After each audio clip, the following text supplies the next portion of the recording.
Bismillahirrahmanirrahim. Assalamualaikum warahmatullahi wabarakatuh.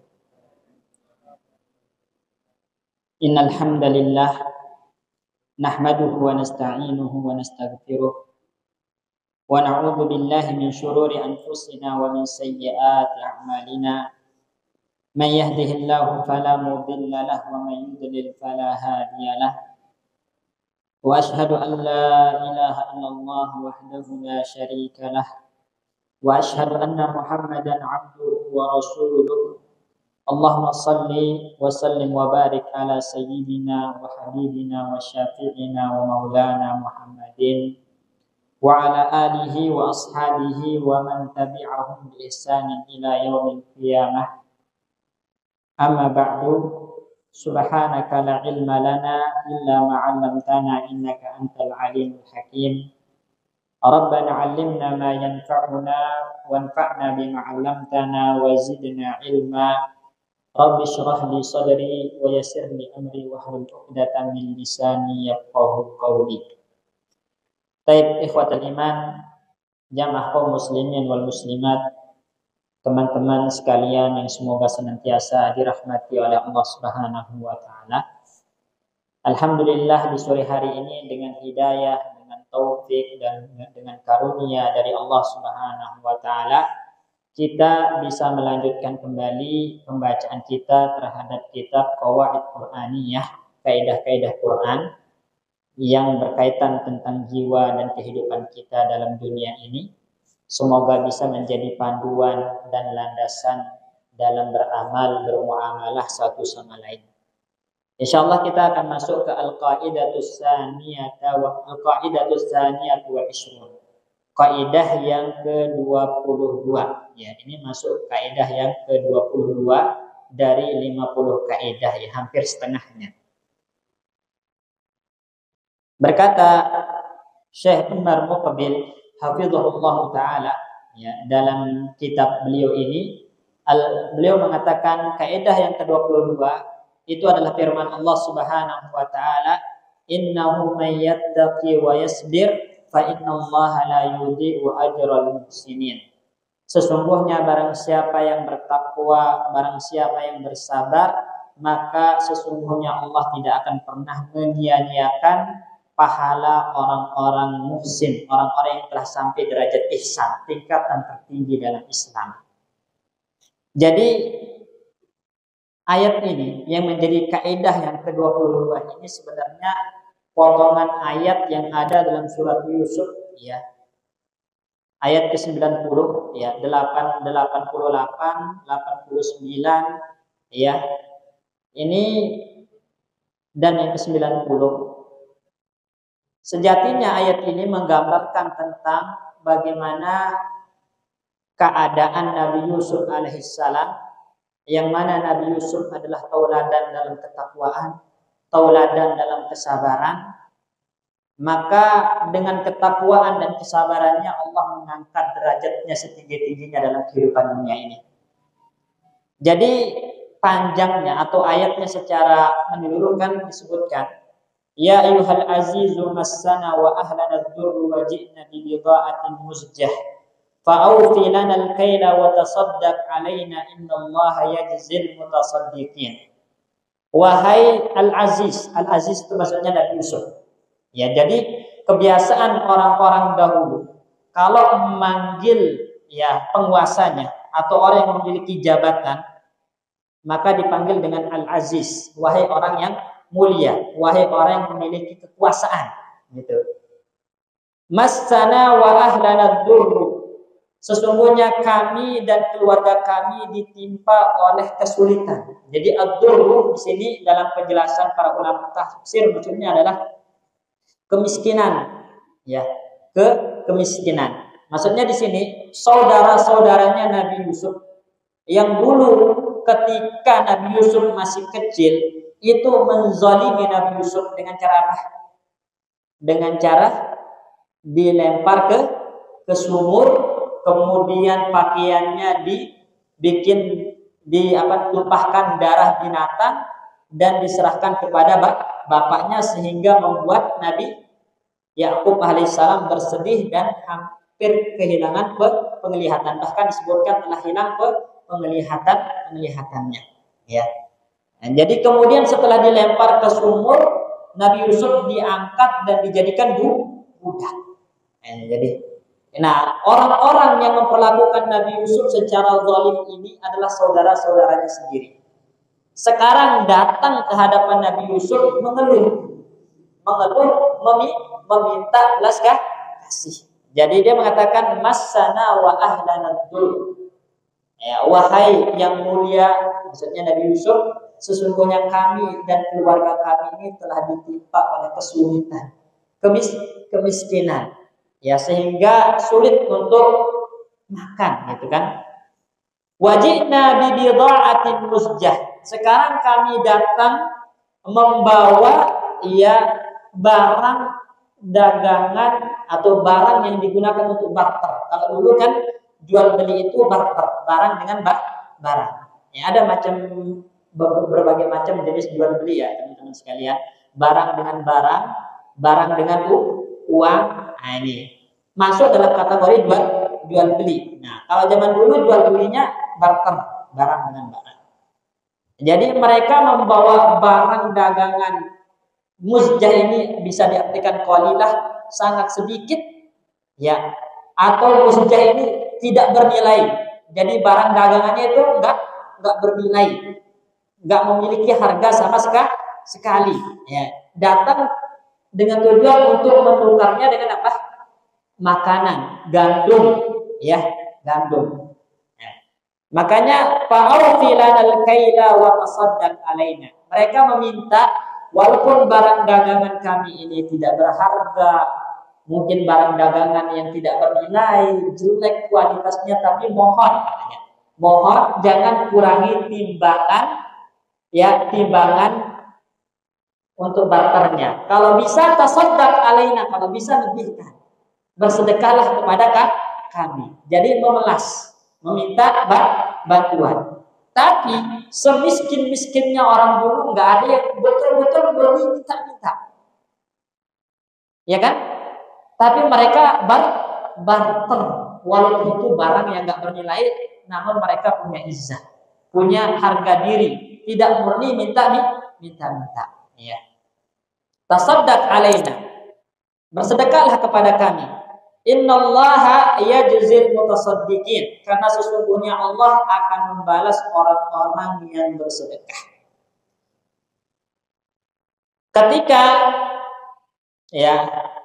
Ketika mereka menyampaikan ucapan ini, ya, berkata semacam ini kepada Nabi Yusuf alaihissalam, lalu disebutkan dalam riwayat tafsirnya, mereka mengeluarkan sebuah catatan yang menggambarkan tentang bagaimana balasan bagi orang-orang yang bersedekah, orang-orang yang menolong orang lain, gitu kan? Maka Nabi Yusuf menjawab mereka, qala hal alimtum ma fa'altu bi Yusuf wa akhihi id antum jahilun. Nabi Yusuf mengatakan, apakah kalian tidak ingat, apakah kalian lupa, apakah kalian tidak tahu dulu apa yang kalian lakukan kepada Yusuf dan saudaranya ketika kalian masih muda, masih penuh dengan kelalaian?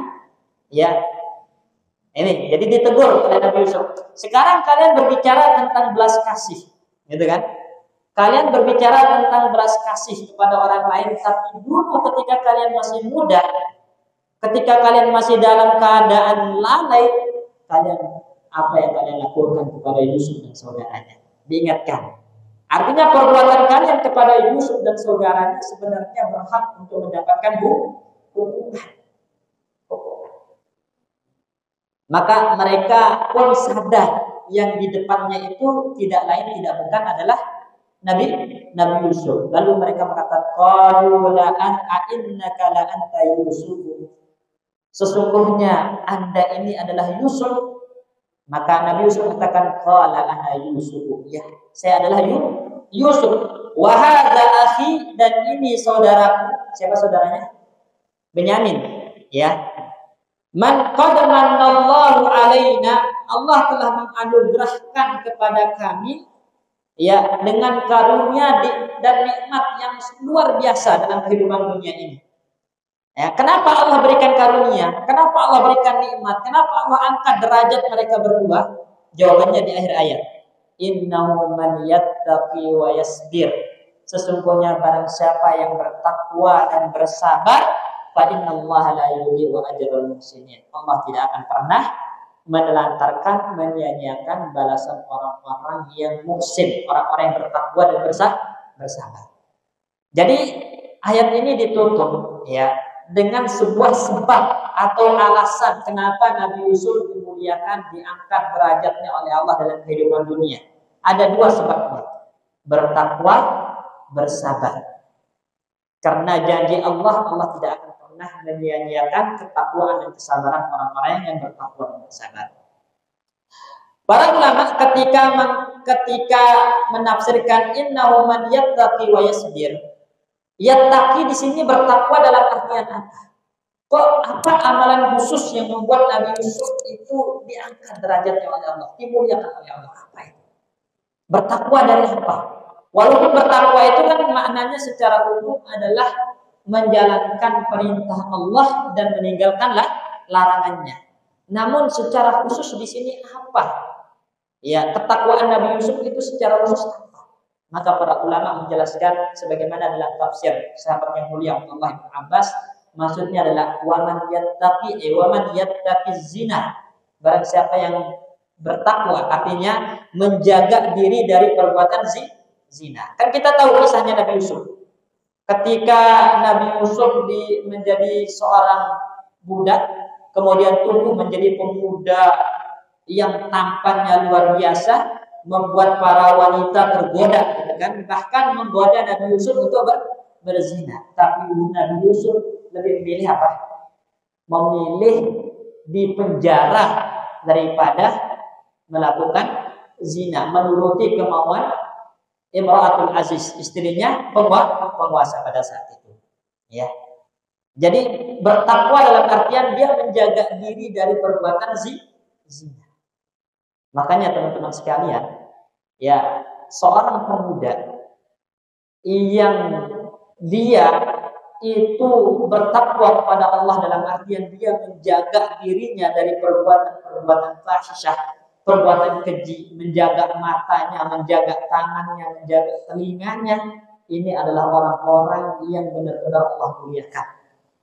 Ya, oleh karena itu salah satu yang berhak mendapatkan naungan Allah kelak pada hari kiamat, ketika tidak ada naungan melainkan naungan Allah, ketika kita dibangkitkan dari alam kubur, digiring kepada mahsyar dalam keadaan bertelanjang dada tanpa alas kaki, matahari tepat berada di atas kepala kita, qadra mil, jaraknya beberapa mil kata Nabi, ada yang keringatnya sampai bahu, bahkan ada yang hampir tenggelam karena keringatnya sendiri. Soalnya matahari tepat berada di atas kepala. Sekarang kalau musim panas, antum keluar aja udah teriknya pengen minum es gitu kan? Nah, nanti di atas kepala matahari, nggak ada naungan, nggak ada pertolongan kecuali naungan Allah. Dan yang mendapatkan keistimewaan untuk diberikan naungan dan pertolongan siapa? Rajulun da'at imra'atun dzatu mansibin wa jamal qala inni akhafullah. Seorang yang diajak berzina oleh wanita yang memiliki paras cantik, memiliki kedudukan, jabatan, pangkat, kekayaan, pokoknya lengkap dah. Udah cantik, kaya, punya pangkat, punya jabatan, tapi dia mengatakan ini akhafullah, saya lebih takut kepada Allah. Karena hal inilah Allah muliakan Nabi Yusuf dan orang-orang yang mengikuti jejaknya. Ya, makanya waman yattaqi, kata Ibnu Abbas, waman yattaqi zina. Barang siapa yang bertakwa dalam artian takut melakukan perbuatan zina, karena merasa diawasi oleh Allah Subhanahu wa taala. Tidak ada yang luput dari Allah Subhanahu wa taala. Wa yasbir dan bersabar. Bersabar di atas apa? Gitu kan? Kesabaran itu banyak. Ya. Tapi apa kesabaran Nabi Yusuf di sini? Wa yasbir 'alal bala'. Bersabar dari ujian. Lihatlah, gara-gara menolak untuk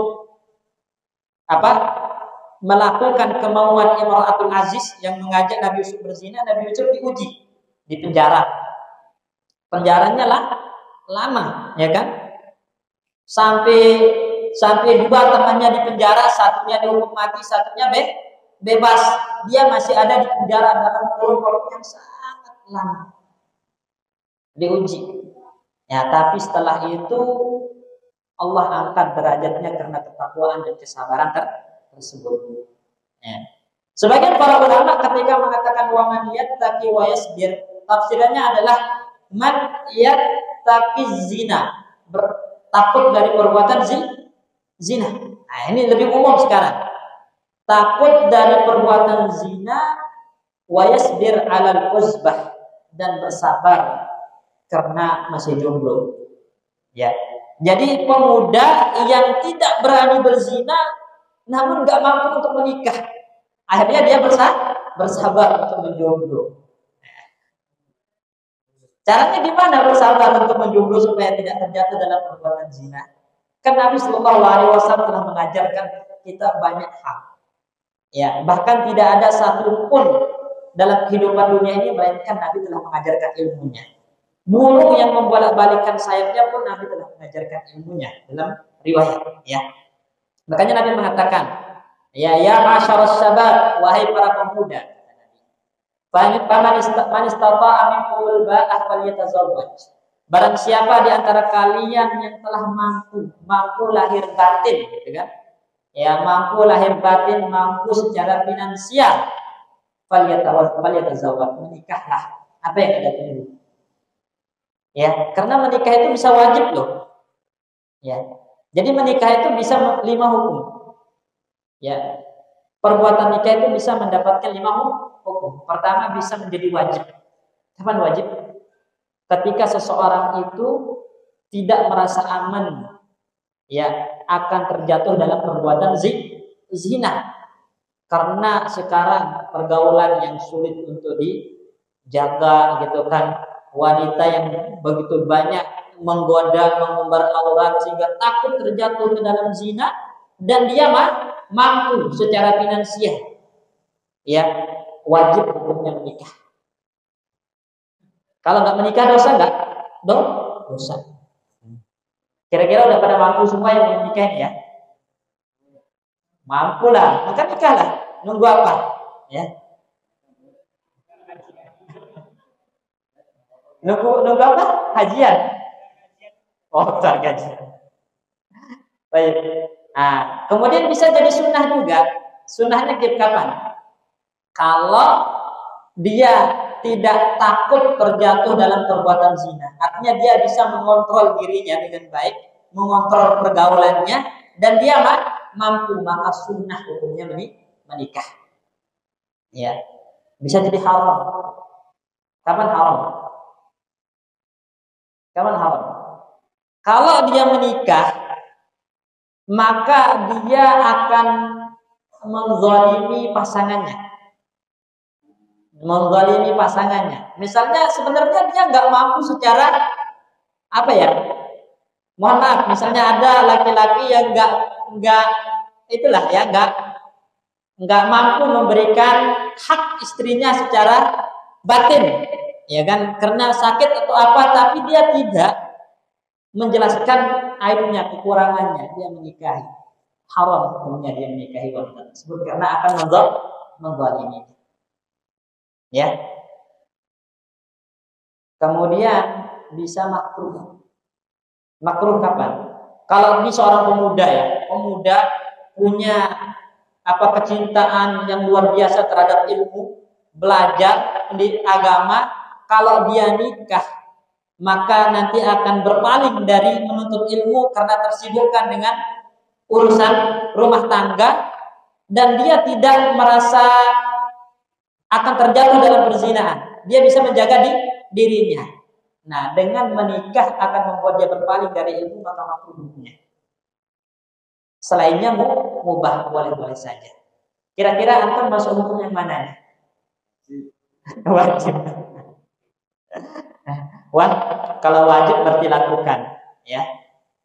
Karena tadi Ya, cara kalau Nabi mengatakan tadi kan manis tata minkum ba'an yatazawwaj. Kalau di antara kalian wahai para pemuda telah mampu untuk menikah baik secara lahir batin dan finansial, fal yatazawwaj. Nikah perintah dari Nabi. Dan asal dari perintah itu wajib dilaksanakan. Ya. Nah, kalau nggak mampu bagaimana? Asa. Faman lam yastati fa alaihi bisawm. Nah, kalau nggak mampu banyak-banyak puasa. Fa inna lahu wijat, karena puasa itu bisa menekan syahwat. Ya, bisa menekan syahwat dan juga banyak-banyak menundukkan pandangan. Ghaddul basar, ya. Ghaddul basar itu bentuk ketakwaan kita kepada Allah dari perbuatan zina dan bersabar ya dalam kondisi apa? Belum mampu menikah. Tapi jangan khawatir. Ya, jangan khawatir. Ya, kalau udah dimampukan oleh Allah menikah, kemudian jangan takut nanti saya mau ngasih makan apa. Gitu kan ya? Jangan takut. Kenapa? Karena Allah telah menjamin rezeki setiap orang. Bukankah dalam sebuah hadis, ya Nabi Shallallahu Alaihi Wasallam, hadis ini diriwayatkan oleh Imam Hakim dalam Al-Mustadrak dan juga Ibnu Abi Syaibah dalam Musannafnya, dihasankan oleh Syekh-Albani. Nabi mengatakan, "Hada Rasul Rabbil Alamin." Ini utusan Allah Rabbul Alamin, Jibril. Ya, ini Jibril utusan Allah. Qad nafasa fi ra'ul qalbi, telah membisikkan ke dalam batinku, kata Nabi. Annahu lan tamuta ahadun hatta yastakmila rizqaha. Ya, lan tamuta nafsun hatta yastakmila rizqaha. Seseorang itu tidak akan mati sampai dia mengambil jatah rezekinya secara sempurna. Berarti apa? Orang itu telah dijamin dari rezekinya. Enggak ada yang namanya enggak dapat rezeki. Semuanya telah dijamin rezekinya. Ya, tidak akan mati kecuali rezeki itu telah diambil jatahnya secara sempurna. Makanya karena rezeki itu telah dijamin, jangan kita gelap mata menghabiskan usia untuk mengejar sesuatu yang telah Allah jamin dengan mengorbankan ibadah dan ketaatan kepada Allah. Bukankah di dalam Al-Quran Allah mengatakan kepada kita hikmah terciptanya manusia dan jin itu apa? Beribadah. Wa ma khalaqul jinna wal insa illa liya'budun. Bukan menghabiskan untuk mengais dunia.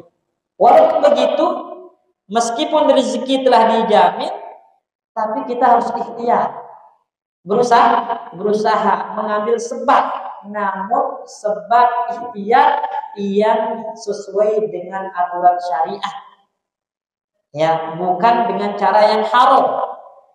Kenapa? Karena ikhtiar kita dengan cara yang haram tidak akan menambah rezeki. Ya, apa yang kita peroleh dengan cara yang haram itu sejatinya bisa kita peroleh dengan cara yang halal, karena memang itu udah jatahnya. Cuma kita milih aja dengan cara yang haram. Makanya Nabi ingatkan, fattaqullaha wa ajmilu fit talab, kata Nabi dalam lanjutan hadisnya. Fattaqullaha wa ajmilu fit talab. Bertakwalah kepada Allah dan perbagus cara mengais rezekinya. Perbagus dalam artian apa? Gunakan cara-cara yang halal, cara-cara yang dibenarkan oleh syariat. Ya. Kemudian Rasulullah ingatkan kita, ya, la yahmilannakum istibta'ur rizqi an tatlubuhu bi maksiatillah. Jangan sampai lambatnya rezeki itu membuat Anda mencarinya dengan cara yang diharamkan oleh Allah, dengan cara bermaksiat. Ya, jangan sampai rezeki yang pelan, lambat sampai kepada kita, akhirnya kita cari dengan cara yang haram. Ya, maksudnya jangan mempercepat rezeki dengan cara yang haram. Kenapa? Karena cara yang haram itu dampak buruknya besar. Pertama, menghilangkan berkah dari rezeki tersebut. Ya kan? Anda mungkin memperoleh dengan cepat, tapi berkahnya hilang. Ya, berkahnya hilang. Menghilangkan ketenangan hati. Ya, hati nggak akan pernah tenang dengan rezeki, dengan harta yang haram. Ya, sekarang ini kan lagi rame ya. Lagi rame, banyak ya masyarakat kita jatuh dalam pinjol. Pinjaman online sama judi online.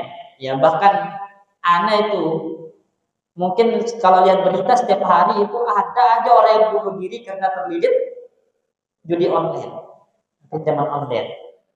Ya, judi online, pinjaman online itu cara haram untuk mendapatkan rezeki.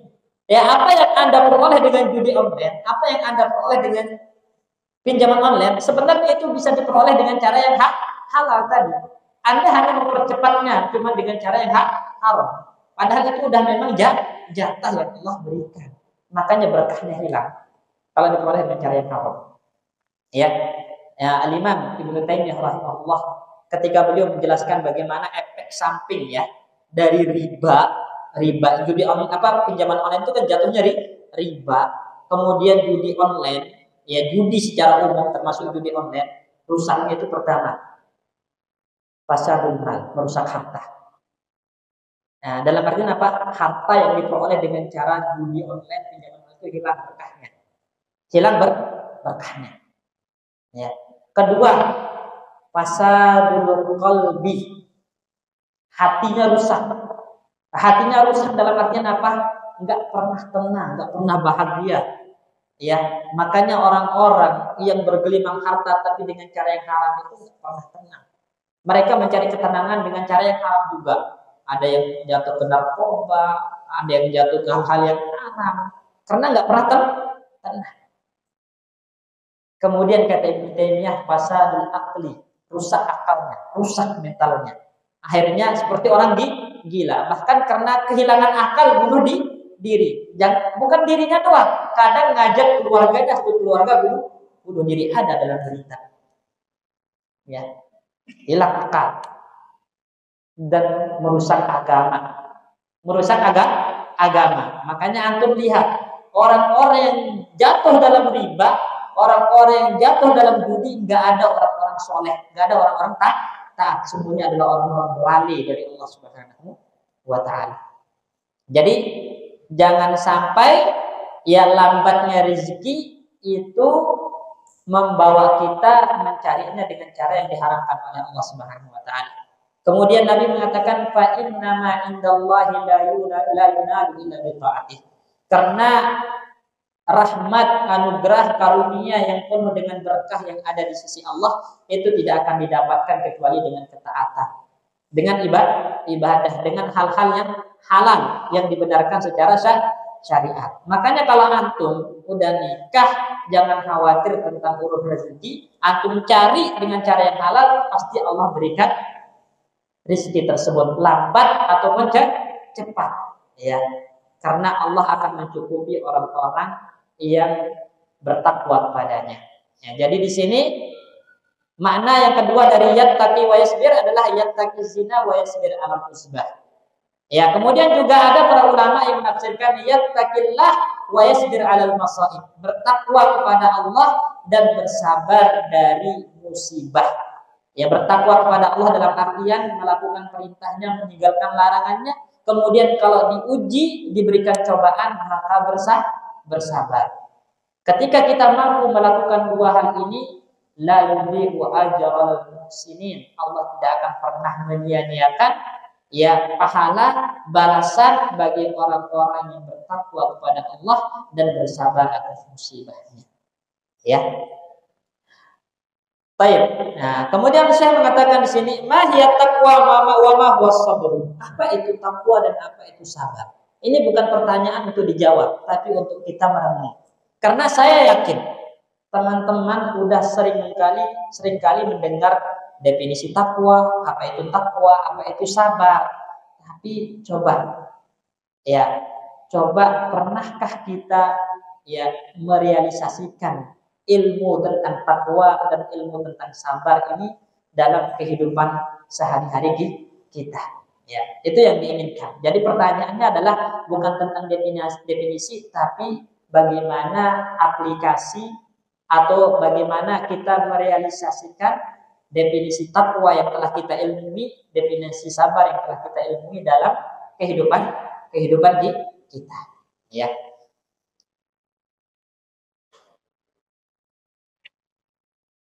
Nah, makanya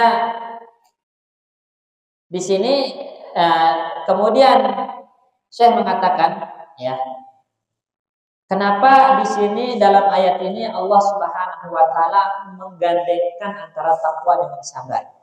Kan ibadah hati itu banyak kan? Ya. Tapi kenapa takwa itu digandengkan dengan sabar?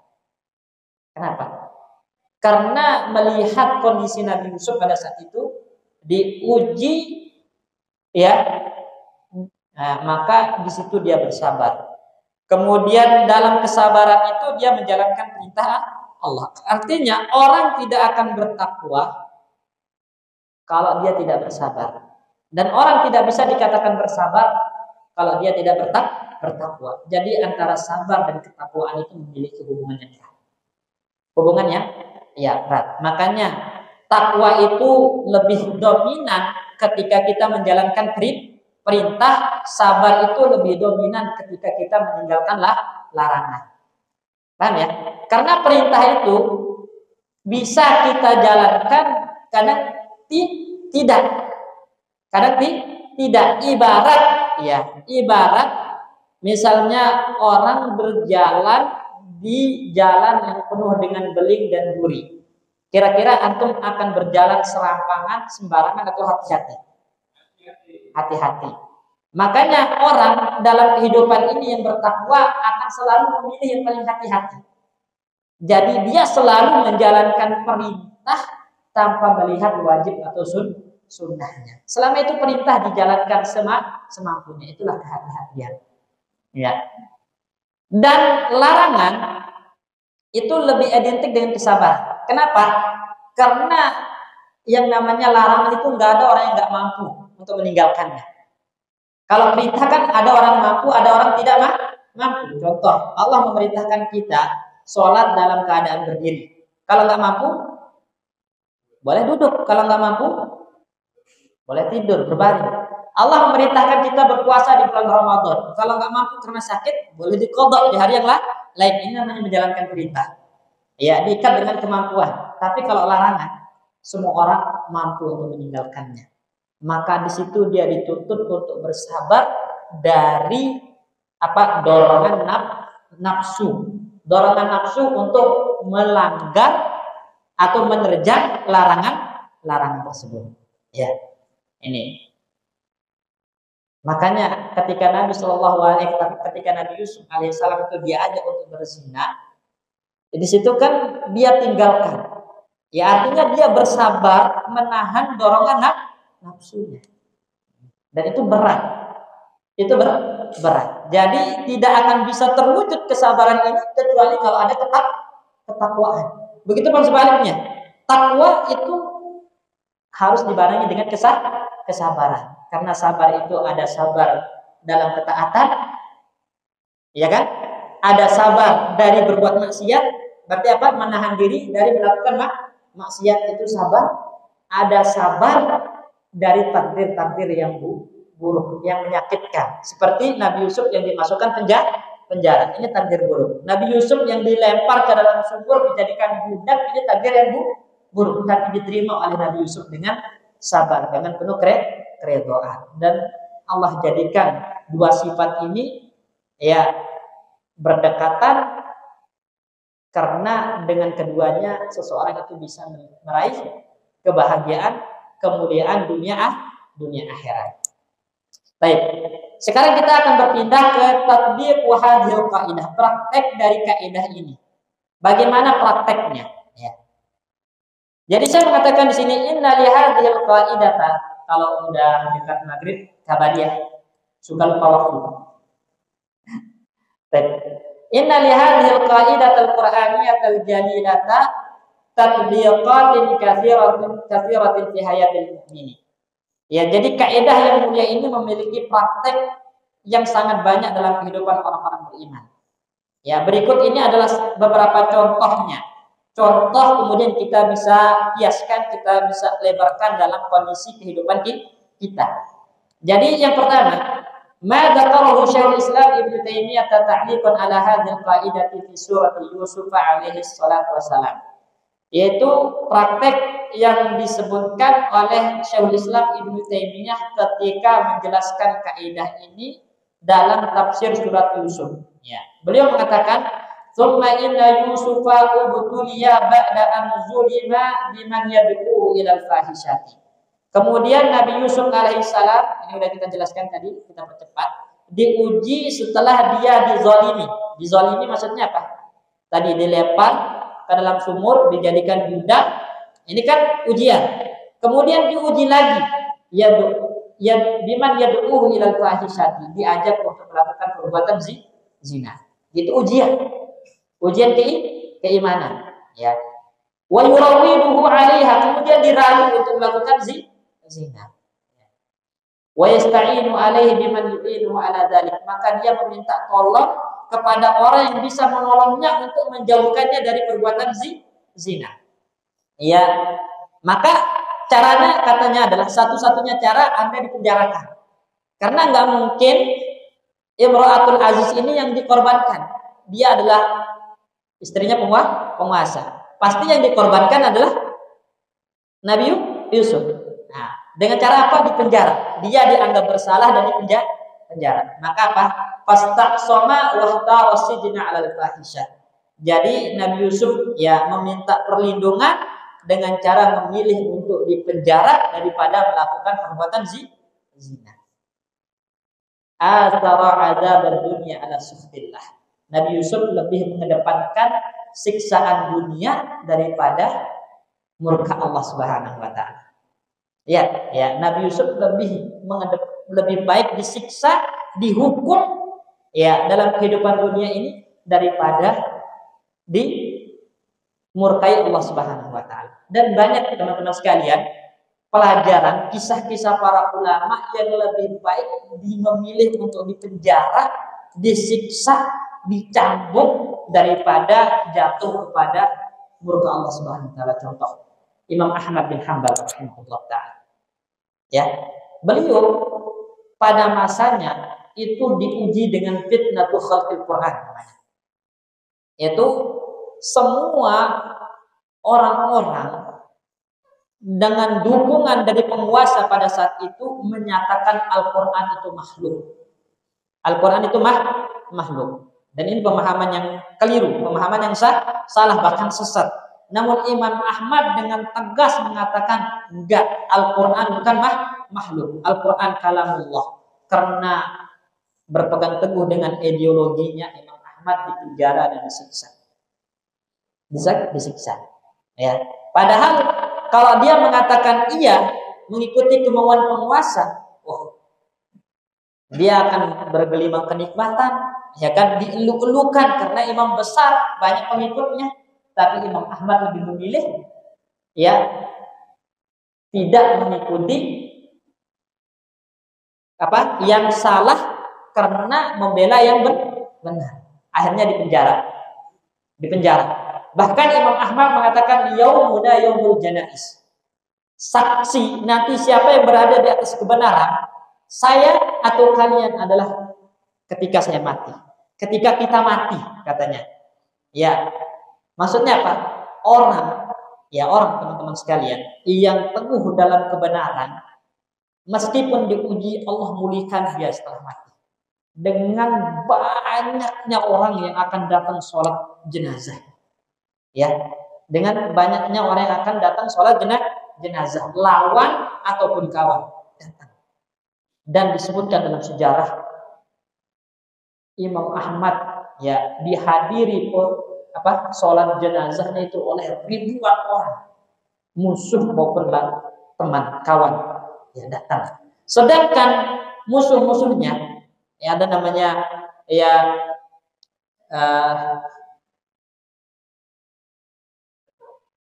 ada Ibnu Abi Duat namanya, kemudian juga ada Al-Muhasibi. Itu disebutkan dalam sejarah. Ini lawannya Imam Ahmad dulu yang mengatakan Al-Quran makhluk. Itu yang datang sholat jenazah cuma berapa? 5 orang sampai 9 orang. nggak lebih. Ya, makanya Imam Ahmad ketika hidup mengatakan yaumuna yaumul janais.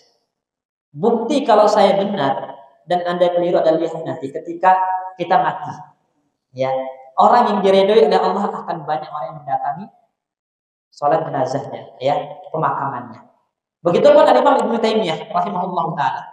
Ini pelajaran teman-teman sekalian. Al-Imam Ibnu Taimiyah itu ketika mati, ya ketika mati, padahal dia matinya di penjara, ya. Namun ketika dia mati itu ada 15.000 orang datang sholat jenazah laki-laki dan wanita. Ya, laki-laki dan wanita, lawan maupun kawan. Ya, bahkan orang-orang yang sufi, ya, yang diperangi Ibnu Taimiyah datang sholat jenazah Ibnu Taimiyah, mengakui Ibnu Taimiyah itu adalah orang yang dia ikhlas dalam mempertahankan kebenaran. Tapi lawan-lawannya ada yang cuma 5 orang, 7 orang yang sholat jenazah. Ya, jadi seperti itu. Orang yang lebih memilih disiksa, dihukum di dunia daripada murka Allah, pasti Allah muliakan.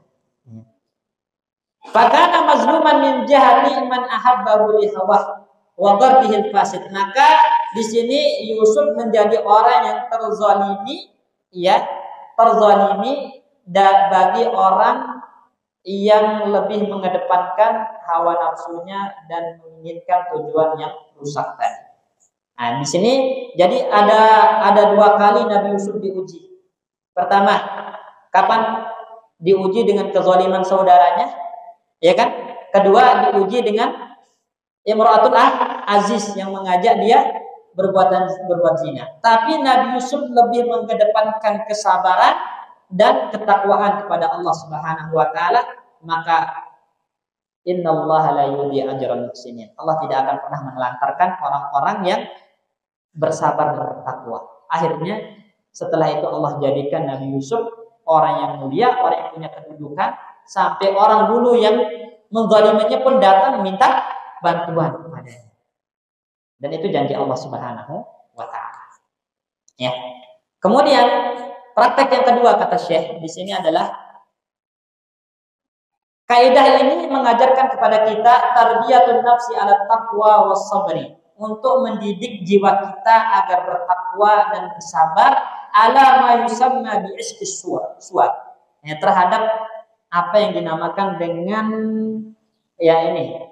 dengan kecanduan pornografi. Ya, pornografi. Kenapa? Karena kan lihat konteks ayatnya tadi. Wa man yattaqillaha wa yasbir wa man yattaqi az-zina. Ya kan?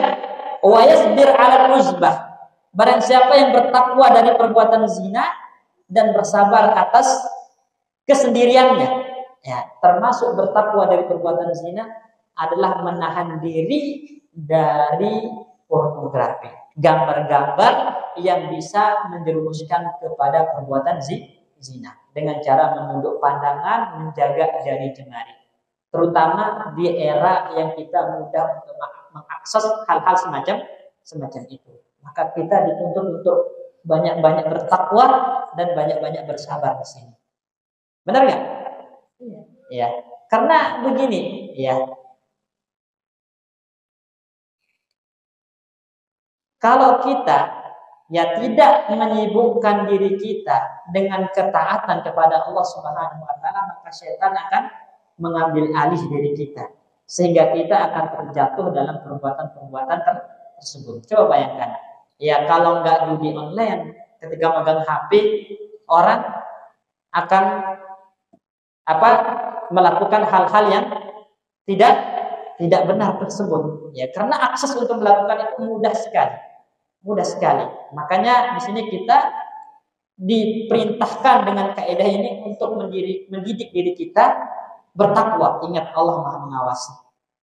Ya, kemudian bersabar, tahan diri kita jangan sampai terjatuh dalam hal-hal yang mendekati perbuatan zina. Ya, termasuk teman-teman sekalian, yang mendekati zina itu apa?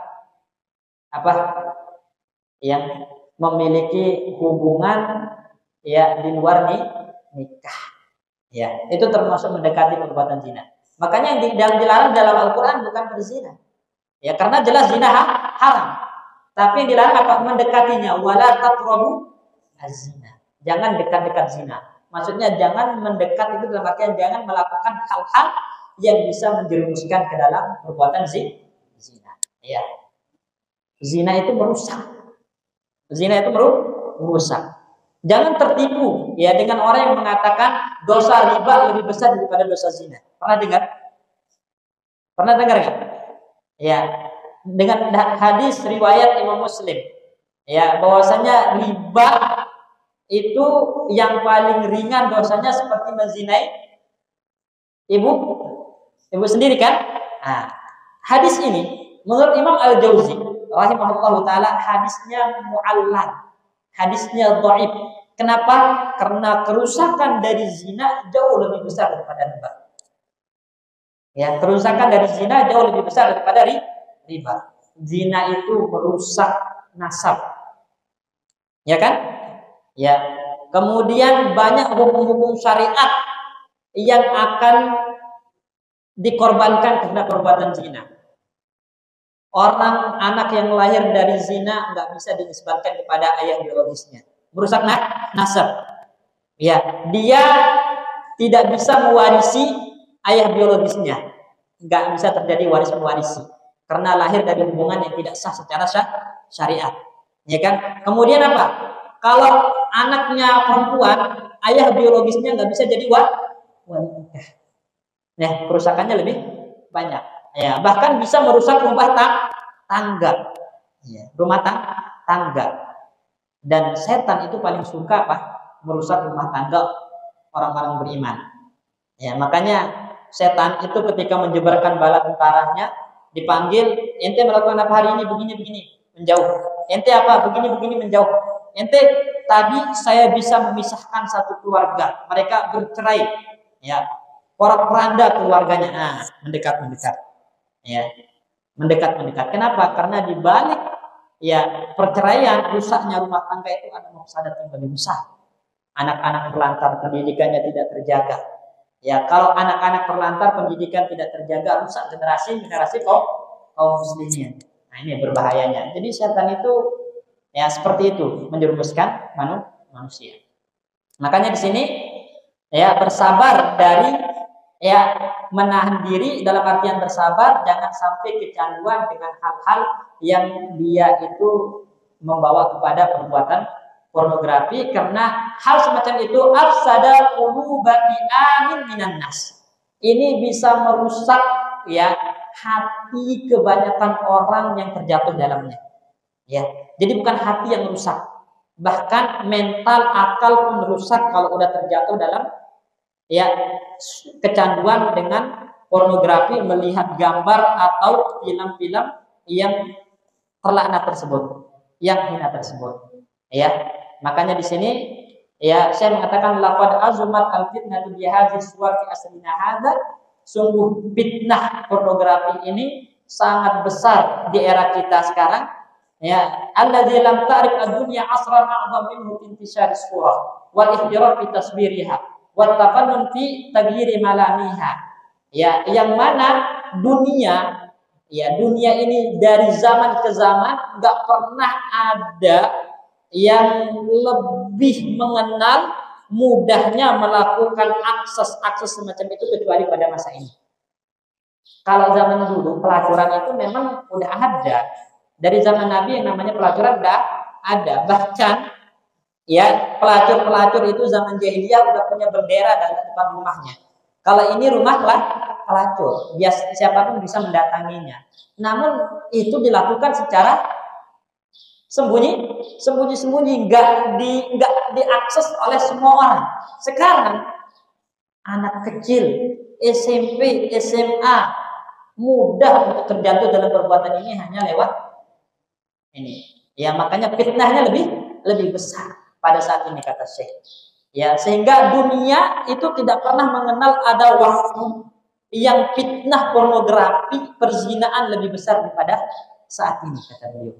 Maka disinilah kita dituntut untuk mempraktekkan kaidah ini dengan melihat bagaimana latar belakangnya, yaitu kisahnya Nabi Yusuf. Ya, Anda kalau takut kepada Allah seperti Nabi Yusuf, menjauhi zina karena takut kepada Allah seperti yang dilakukan Nabi Yusuf, maka Allah Subhanahu wa taala akan memuliakan Anda. Dan bukan hanya itu teman-teman sekalian, sebagai penutup ya, saya pernah ya datang ke rumah seorang kiai. Ya, usianya itu sekitar 110 tahun. 110 tahun. Dia cukup lama belajar di Mekah dulu. Ajibnya, anehnya, kiai ini kalau baca di usia 110 tahun nggak pakai kacamata. Dari jarak jauh bisa. Bisa. Saya tanya, Pak Yai, kok bisa baca nggak pakai kacamata? Katanya, barang siapa yang menjaga penglihatannya di waktu muda, Allah akan menjaganya di waktu tua. Ya, waktu tua. Karena tadi maksiat itu memiliki pengaruh efek yang buruk kepada anggota badan kita. Ya. Ya, mungkin kita cukupkan dulu sampai sini. Insya Allah nanti kita lanjutkan habis sholat maghrib. Barakallahu fikum. Kita tutup dengan doa kafaratul majelis. Subhanallah. Assalamualaikum warahmatullahi wabarakatuh.